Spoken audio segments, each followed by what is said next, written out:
and lymph. What is the relationship between blood, tissue fluid and lymph?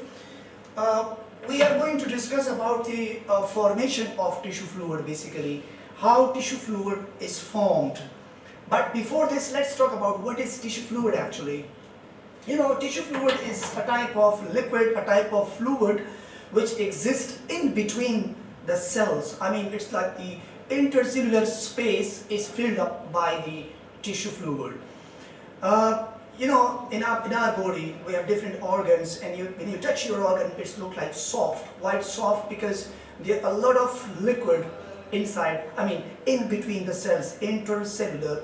We use the word intercellular, not intracellular. Intracellular means cytoplasm, and intercellular means tissue fluid.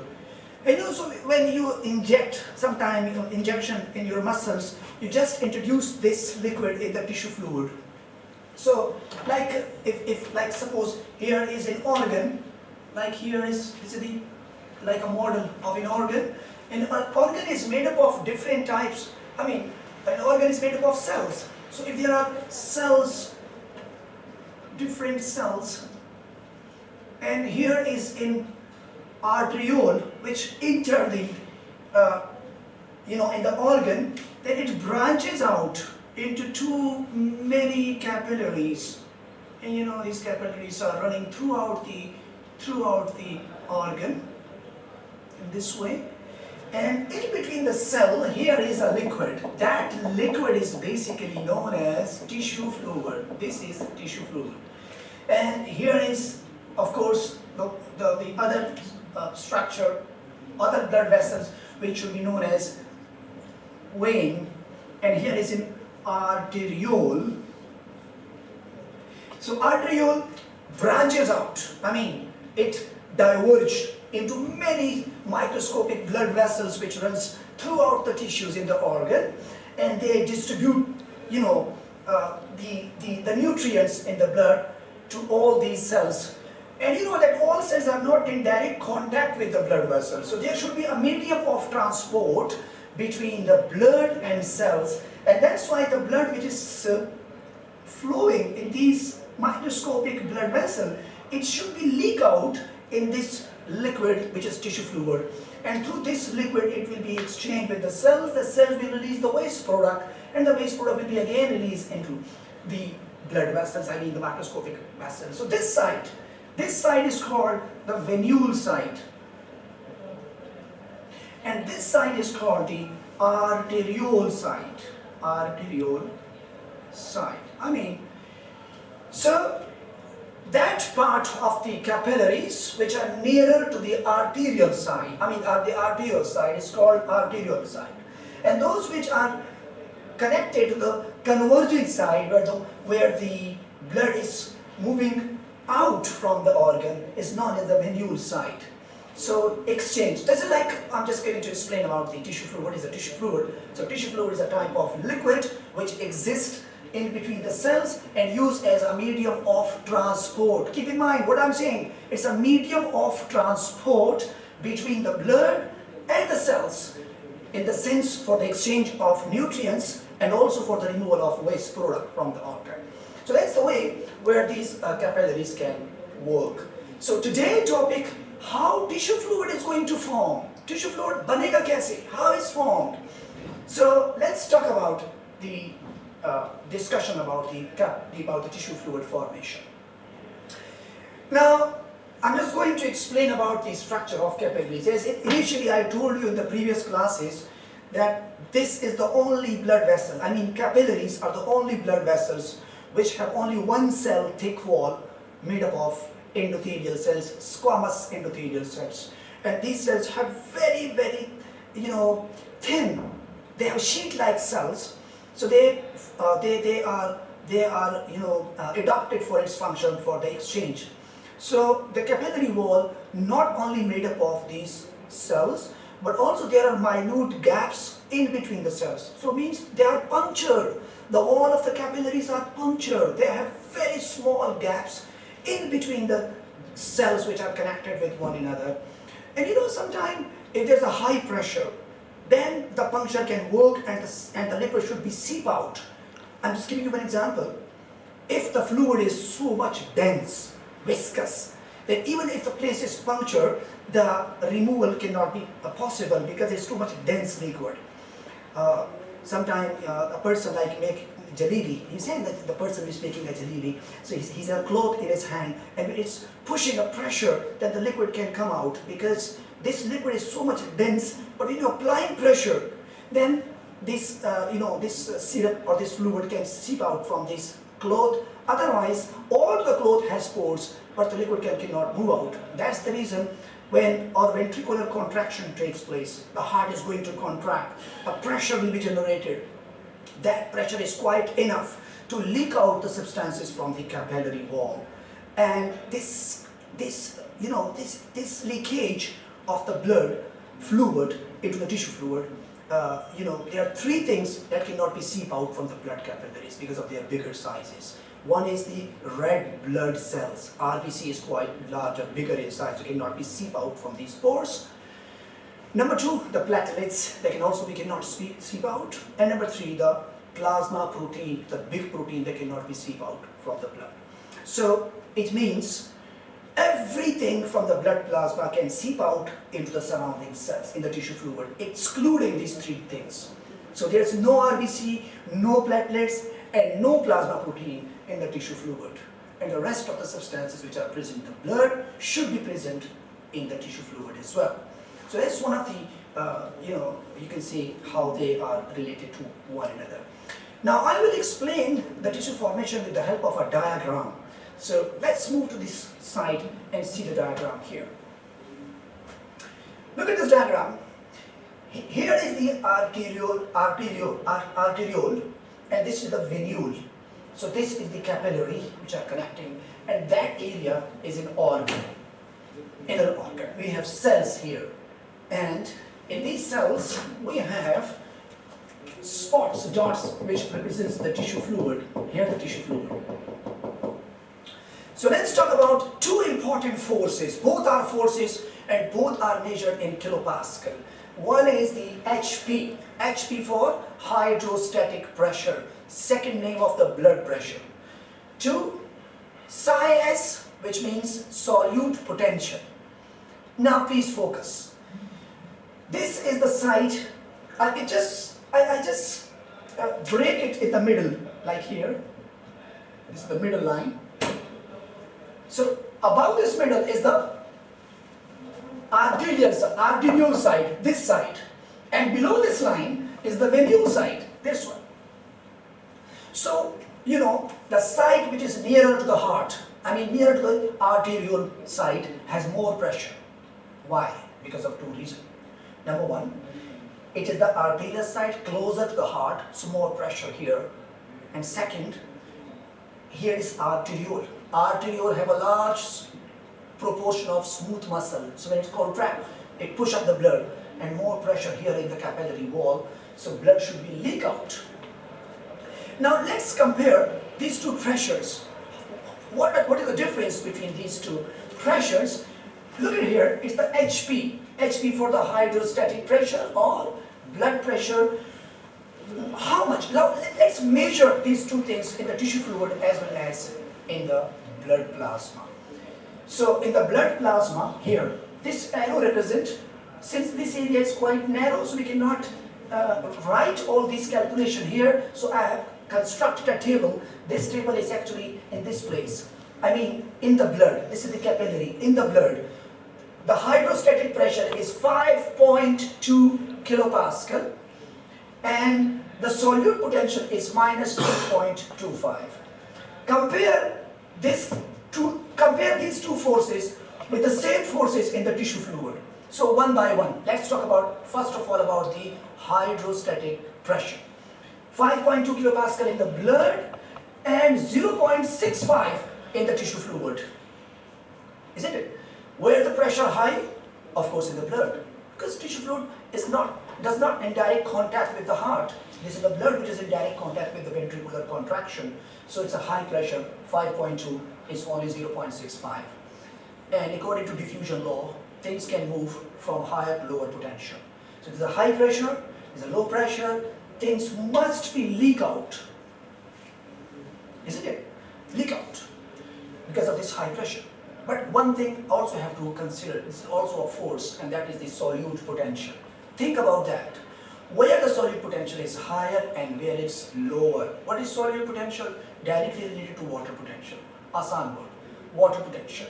So where is the water potential should be, where water potential should be higher and lower? Should in the tissue fluid it will be higher, or in the water potential it will be higher?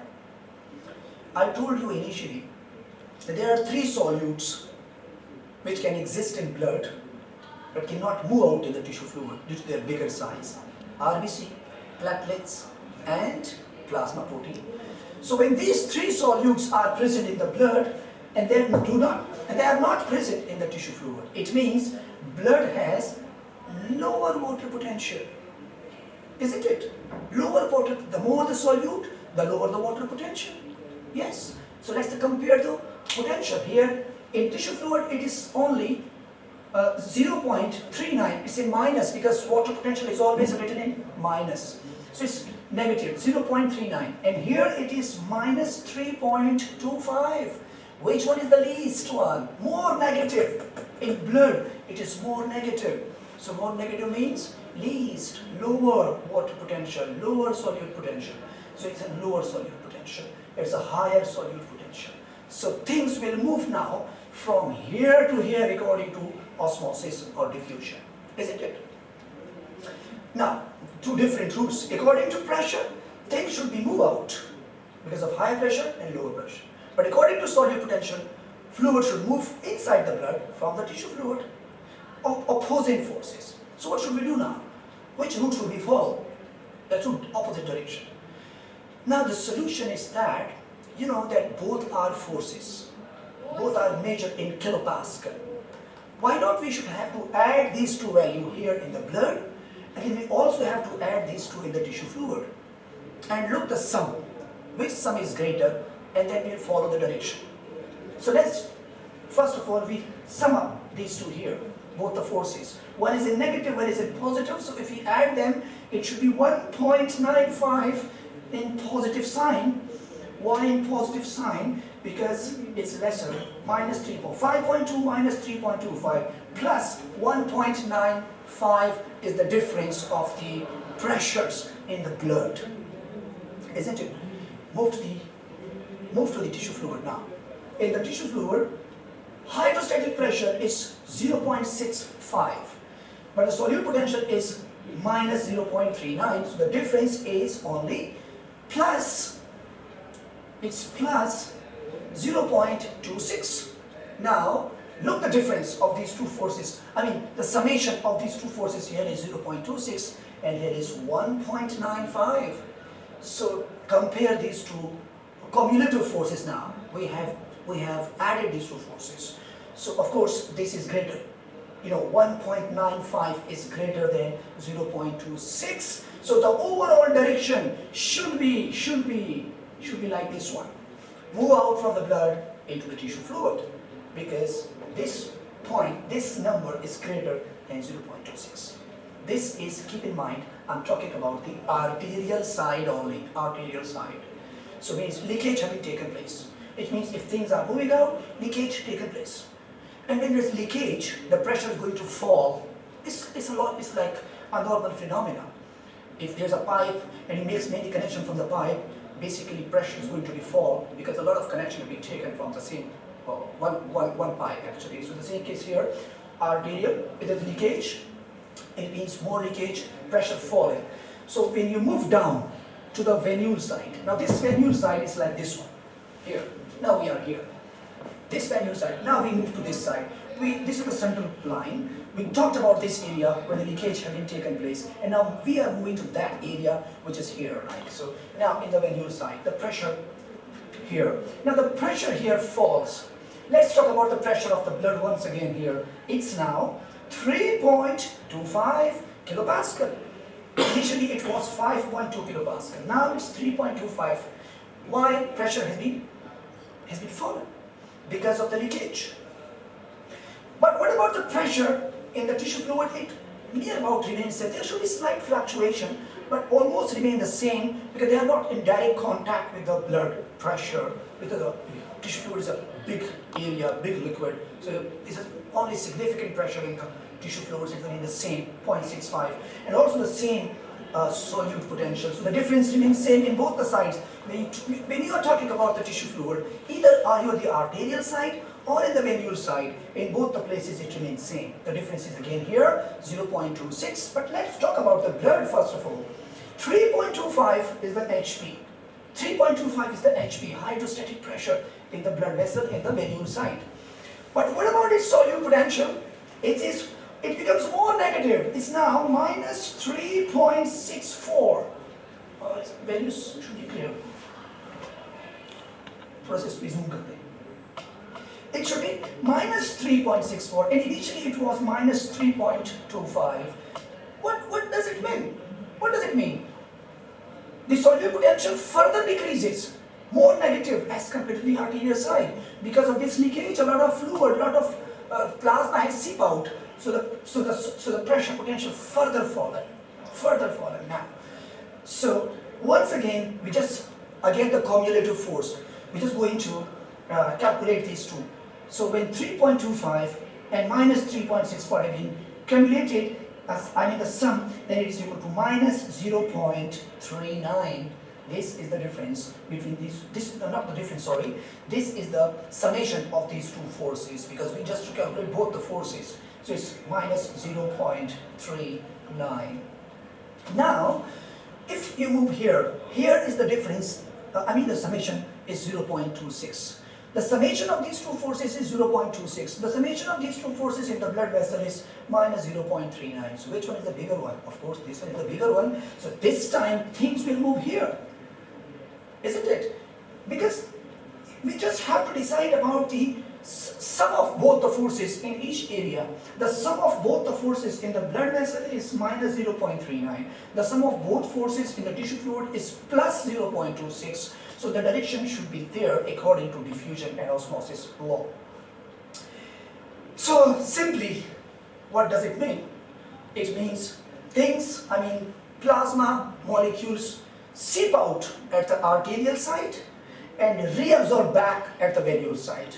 But this leakage is because of active forces, the hydrostatic pressure because of the heart. And this reabsorption is just because of the osmosis. It's a very simple phenomena, the difference of water potential.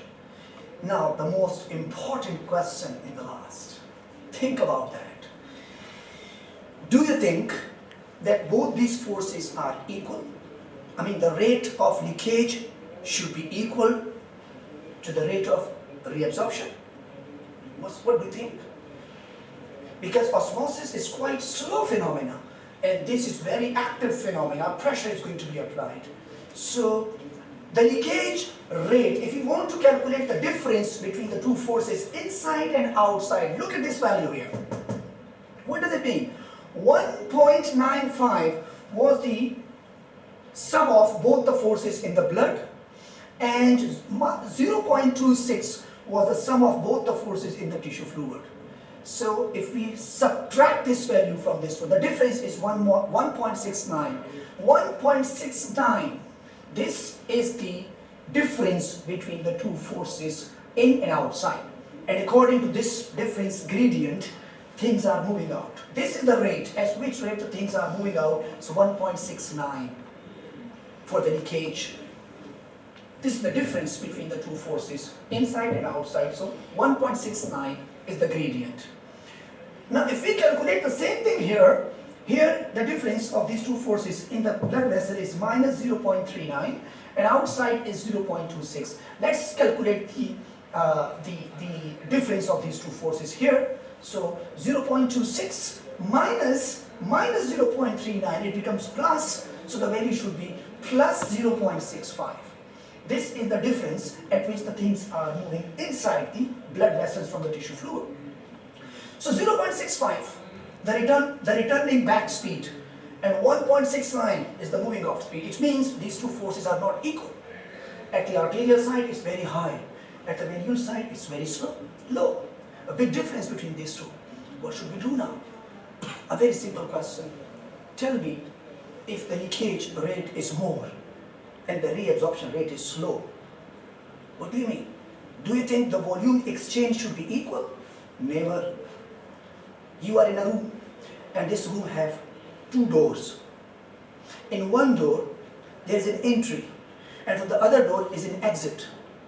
If 5 persons in 1 minute entering the room, and 2 persons in 1 minute is moving out the room, after 15 minutes, what will be the result? A jam-packed situation. The room will be filled by the people, because more people are coming in and less people are moving out. So, here's the same thing. More fluid is moving out, less fluid is moving in.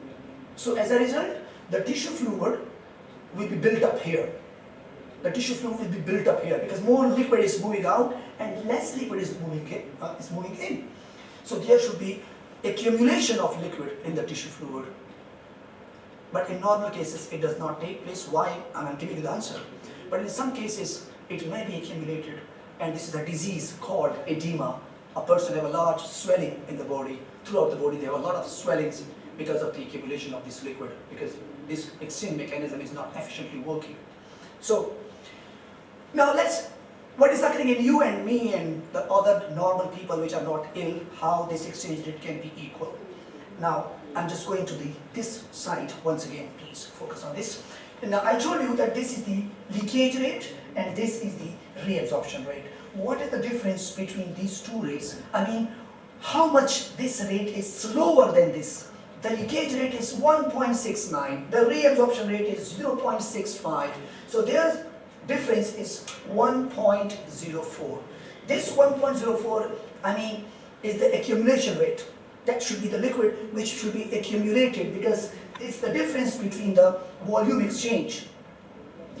But that extra volume should never be accumulated. It should be drained into another blood vessel which is called lymphatic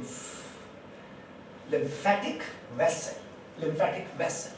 And this extra tissue fluid which has been formed here should be trickled down in the lymphatic vessel to make the lymph.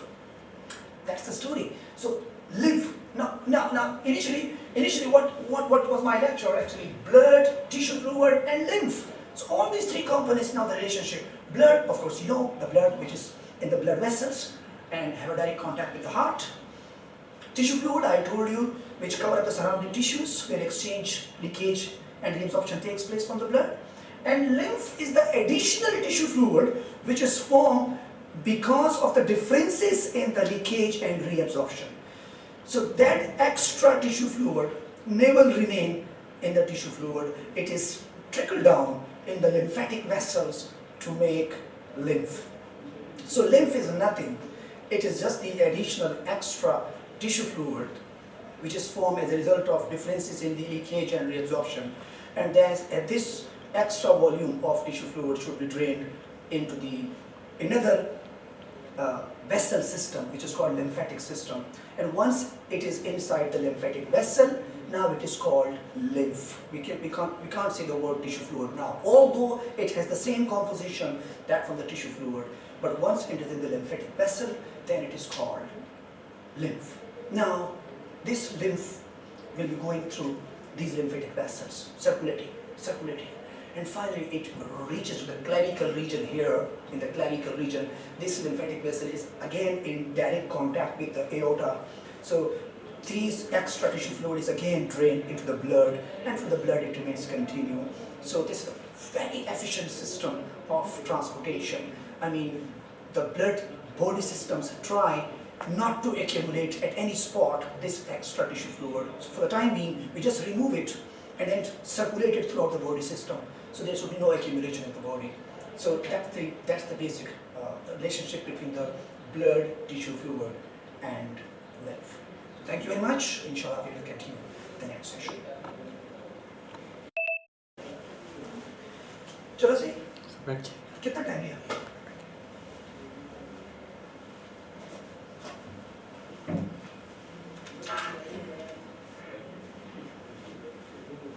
YouTube पे चल रहा है?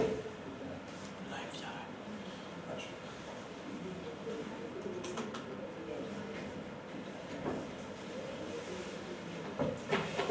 Offline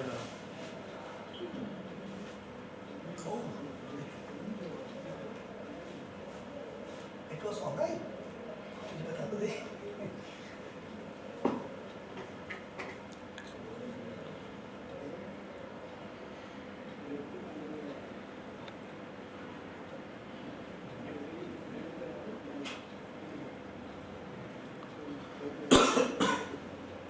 इसको क्या नाम दिया था topic को सर यही जो आपने लिखा है मेरे ख्याल से फॉर्मेशन ऑफ टिश्यू जी